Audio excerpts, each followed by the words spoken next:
Welcome back to the channel, everyone. So you've seen a lot of our flat rock content. We thought it'd be kind of cool to share with you. BGMS Garage, we try to do pretty much all of our maintenance.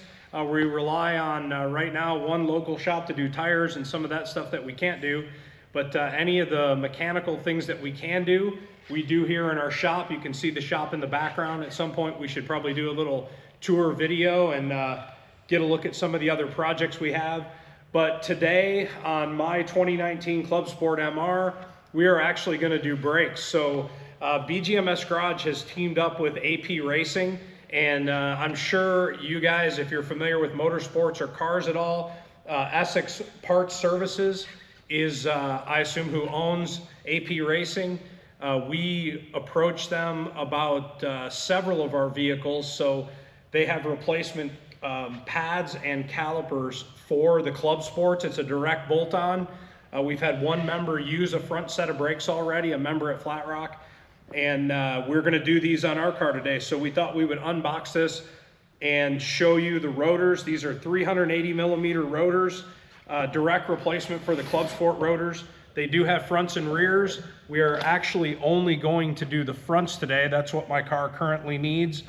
And these rotors, different from a street car rotor in that these are super thick for heat dissipation and have these little neat curly cues in them. I'm sure you've seen slotted and drilled rotors. These have these little hooks in them, I'll call them. And we do have a pair of rotors here. And then AP sells Ferrado brake pads. And the one thing that I'll point out that is significantly different between these and a normal street car pad is these pads are actually an inch thick. So these are a specific compound, they're track compound, race only, and this gives you a lot of wear, a lot of time on the pads. So we will we'll get the car up in the air and we will shoot some video as we're doing the changes. All right, so one thing we thought would be cool to show you guys as part of this process is if you're not familiar with cars like this, this is, as we've shown you in previous videos, this is a 2019 GT4 Clubsport MR. And one of the cool things, the many cool things about this car, one of them is the airlift system on it. So you have a tank of nitrogen with the regulator on it, set to 450 PSI. There's a special wand that you use with this, and we pull the cars on to the lift area, and then you simply jack the car up with the air jack rather than having to mess with lifts or ramps or anything like that. It's a pretty simple process. So there's a fitting here.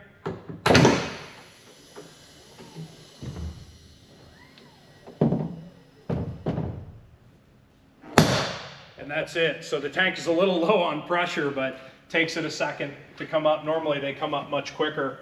And it'll raise the car up a good 8 inches off the ground. Makes it super easy to do maintenance. And then if you're using a lift like we are to get it really up in the air, you could do the brakes on the ground here, but much easier to just get it up in the air since we have the equipment to do it. So let's get started. So we're gonna start on the brakes here, and we've got our torque specs, and Jack is involved in TCAT right now. He's going to technical school, automotive school, so pretty exciting. He can get credit while we're working on the race cars, and I'm trying to talk him into showing his instructor the video here. I've been taking pictures so he can get credit for the work he's doing. So we'll go ahead and get started. So we already did the passenger side just to kind of learn what we're doing. You're not supposed to tell him we cheated. We cheated.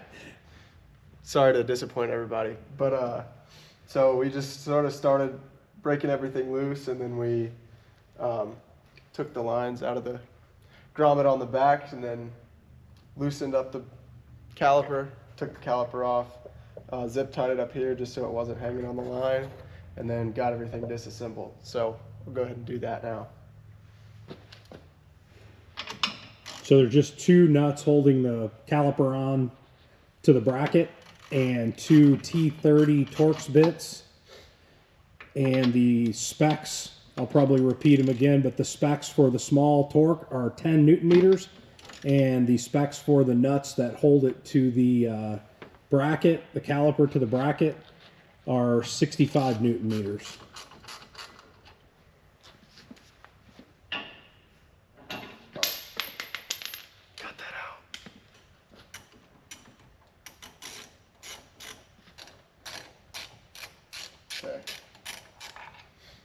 So you want to be careful there depending on how rusty your bolts are, just that you're really careful not to strip the Torx out. Clipper. Zip tie on that side. Yeah.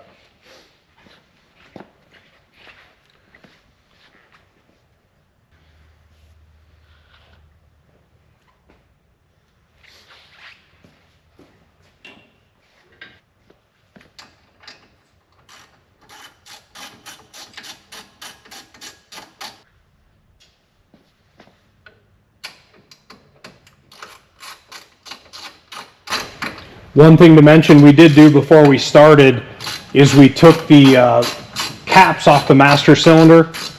So when you push the pistons back, all that fluid that's displaced and in the caliper now, you're going to push that back up into the master cylinder. And before he takes this caliper off, we'll probably take a pause and lower the car down and pull a little bit of fluid out of it so we don't over flood the master cylinder.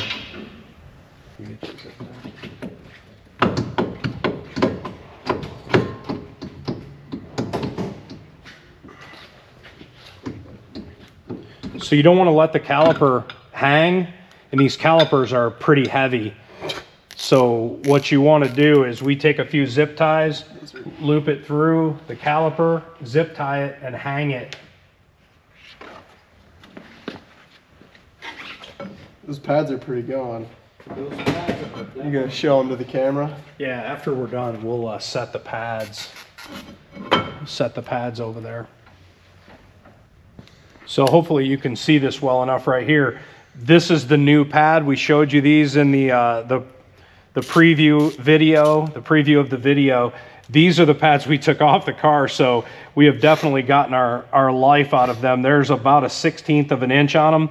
So every time we take the cars to the track, before we go out on the track, we always do a pre-inspection, check the brakes, make sure there's no leaks, check the tires, all those types of things. So that gives you a good idea. So this pad, this race pad, a Ferrado race pad, is 1 inch thick, and this one has about 1/16 left on it. So I think generally they say depending on how hard and how much you drive the cars, the brake pads should last about 6 months on the front and about 1.5 times that much in the back. So I don't really know the history. I have logbooks from the car from before we purchased it, but that'll give you a good idea how much life you can get out of those pads.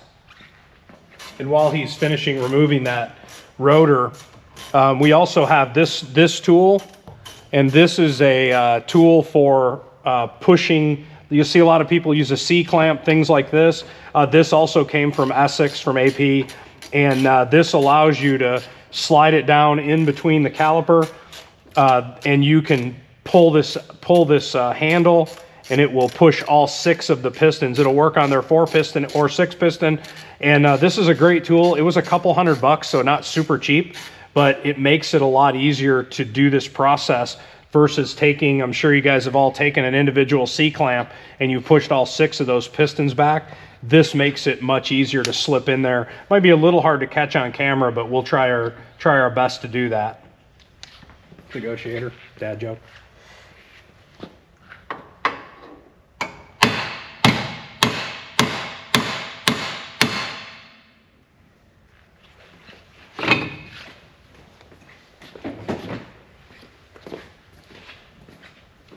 And generally speaking, you usually can just put pads on these cars. Our rotors actually look pretty decent, but we wanted to go ahead and put pads and rotors on, just get everything switched over to the AP stuff and kind of get a fresh start with the car.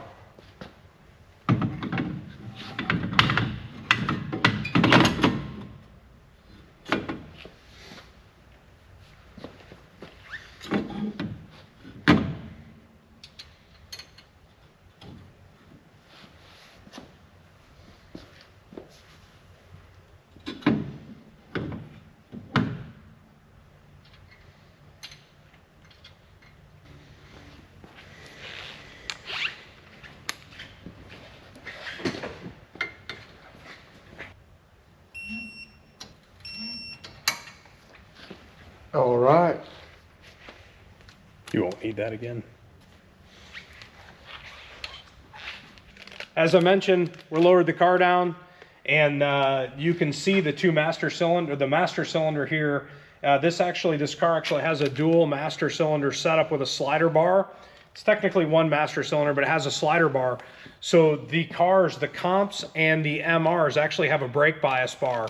So you can control how much bias you have. Bias is basically front to rear. And someone with a lot more driving experience than the two of us probably uses the adjustment a lot more than we would as we learn. You know, we're learning about driving and technique, and there's been some adjustment. But one thing, these are just a cheap syringe that I got off of Amazon. And if somebody's interested in the link, we can put a link in the description. But you basically use this to pull some of the fluid out. So as you push the pistons back in both of the calipers, it'll displace that fluid back into the master cylinder. And as the brakes wear, you continue to add fluid to the top, keep it fresh, and keep it at the proper level. So we're just going to reach up here very awkwardly with it this high in the air and just suction some of that fluid out of the master. So I'm going to pull out, I pulled out about 90 milliliters.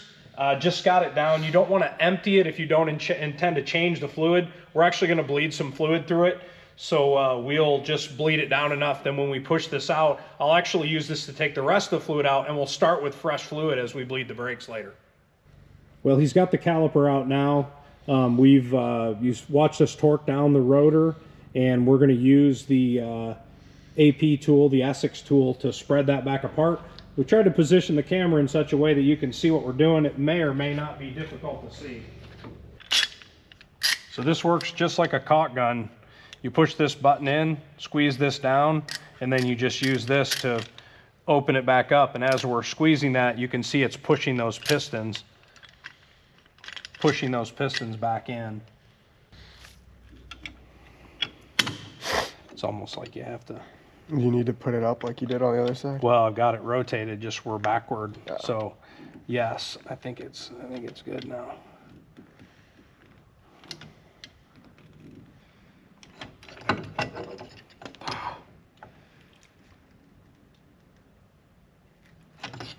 Okay. I think you can see on the video there how far those pistons are pushed back in the caliper now. So then these new shoes sit on a slide. There's like a slot that these shoes slide in right here, and then they go into the caliper.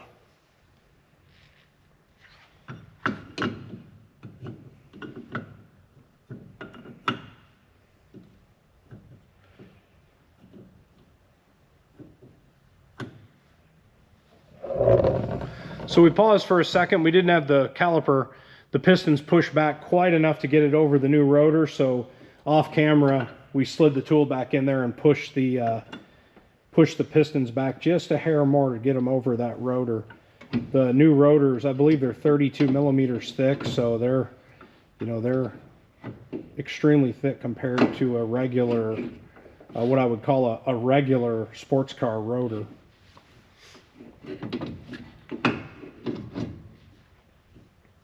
Because they go on two studs that are parallel, you really have to make sure you get them on there, put the caliper on pretty much in line with the two studs.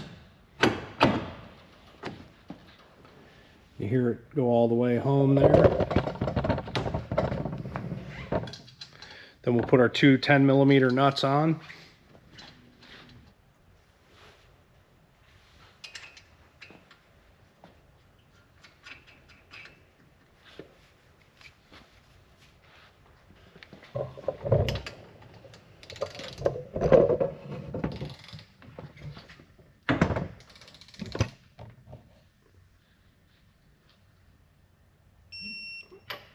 One great thing about having the track and having these cars is Jack learning how to do the maintenance. So I've always done most of my maintenance myself, brake jobs, those types of things. So Jack previously did brakes on our C8. When we right before we sold it, we put brand new brakes on it for the new owner, just so they didn't have something that had seen track abuse. And so now we've got he's got all the bolts torqued up, and we'll give it a once over. there you have it. Got the new AP rotors and pads installed. They do fit completely compatible with the stock Porsche calipers and the rest of the Porsche braking system. Both sides are done. Everything's torqued up. So we're going to bleed some fluid through this and then it'll be ready to go back on the track. So basically we're going to bleed the brakes here, and we've got a power bleeder, but we're running a little short on time. So we're going to just show how to do this conventionally. More or less there's 2 bleeders here on the inside and the outside. So we're going to bleed from the inside to the outside. I believe that's the correct way to do it. And Jack's going to go inside. I'm going to crack the bleeders open. He's going to, when I open the bleeder, I'm going to have him push the brakes down. Then I'm going to tighten the bleeder. Then he's going to go up. And we're going to do that a series of times to just get all the air out of the system. Now, there really shouldn't be much air out of the system. I've already evacuated the master cylinder. And then we put fresh fluid in the top. So we'll start from the bottom to the top. Up. Down. Down. Up. Up. Down. Down. Okay, so I'm not really getting any air out of it, which I didn't expect to, but I've pushed a little bit of fluid through it. I'm going to go to the other side. Okay, up. I'm not really getting any air through it, and it looks like clean fluid. Just push the brakes a few times. Don't jam them because it might jam air back up through the master cylinder, but just push them and make sure they feel firm. Feel good? Okay. So that's about it. Basically, just do that routine. And we didn't really get any air out of the brakes this time, which I didn't really expect to, but we did want to push some clean fluid through. So there was very little fluid left in the caliper anyway, because we had already pushed those pistons all the way back into the caliper. So it didn't take much to actually get all the air out of it. So we'll stop the camera here. If you have questions, drop them in the comments, and we'll do the other side and put the lid back in. Thanks for watching, and if you have any questions, like I said, drop it in the comments. Thanks.